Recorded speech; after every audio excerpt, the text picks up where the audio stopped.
show us now basically that the scum is starting to come out of the bacon here, and it's actually starting to come out of the corned beef here as well. So would you? What this is salt. This is salt rising to the top. Yeah. Like you did on when we did the lamb. This is it. The art of anything like this is learning to skim. Like making stocks or anything else. Learn to skim. The scum will keep rising. Right? Take it off. Don't let it boil back in. Yeah. Just keep taking it off. So of course, as well, skimming in a kitchen is very important. Like people would think that you might just skim for what we're doing here, for example. But as you said, you'd also skim for stock, but you also skim for soups as well, isn't that right? Yes. Like I'll show you now in a minute. We have some vegetable soup on here. You see there. We will take all the excess froth off the top. That's the vegetable soup we're making as well. Vegetable soups nowadays are completely different. Before, people used to be making roux and picking them with that there. This has been fresh vegetables, cooked potatoes and everything else. There's some making its own stuff. And what we do is we take all the scum off it, but then we use a blender. We just blend the soup. I see. So it's actually more of a puree soup than anything else. And of course, we'll be going through all the different soups that there is in the website as well. We have the consommé already done.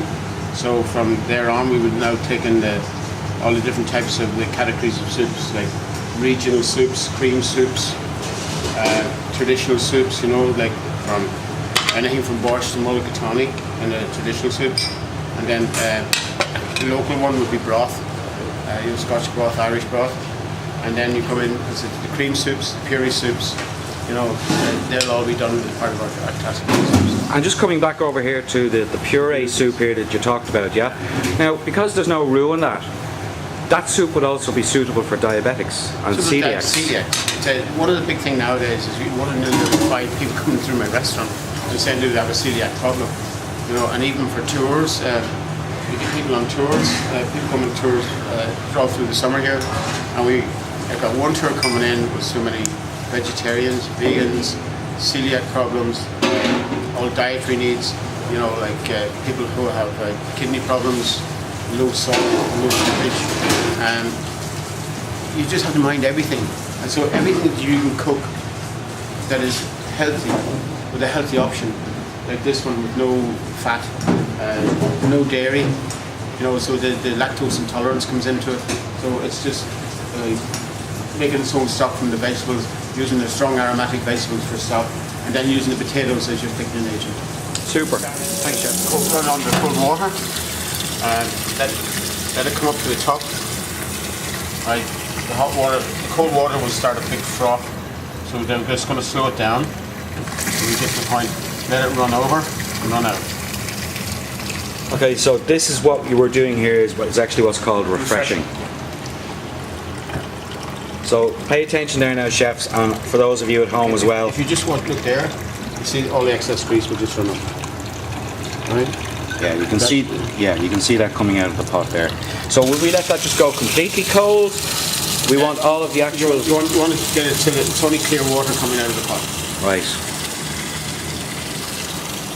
You don't want to be too vigorous. If you turn on too vigorous, your lamb will bounce out.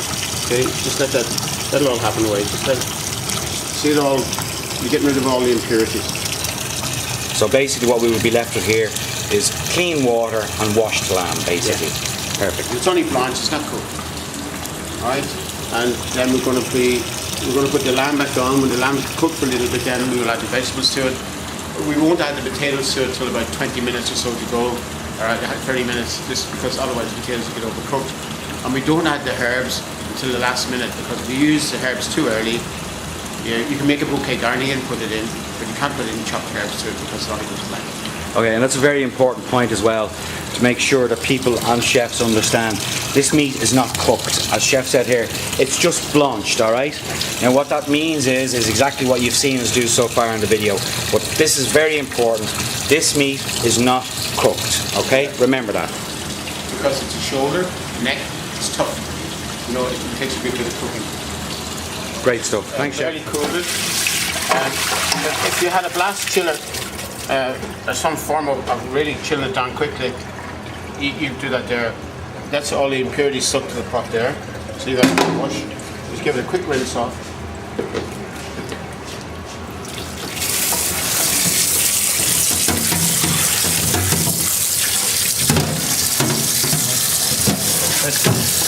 The secret is not to be running too much water. You know, at this day and age, water is a serious cost. So now we have this ready. Pot goes to the side. Clean pot.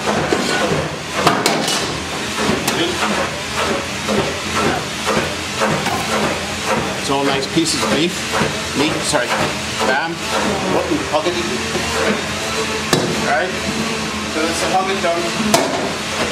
Some more cold water in. And I'm going to put loads of water in this time because we're going to be adding vegetables to make up the Irish stew, which is the formation of Irish stew. Loads of vegetables. We said a little half an hour ago we put some diced potato into it, and we served some potatoes on the side. Some people in the modern age like to put cabbage with it, but you don't. I'll show you about cabbage later on. You would just, all you would do with cabbage is you would add it at the last minute to cook.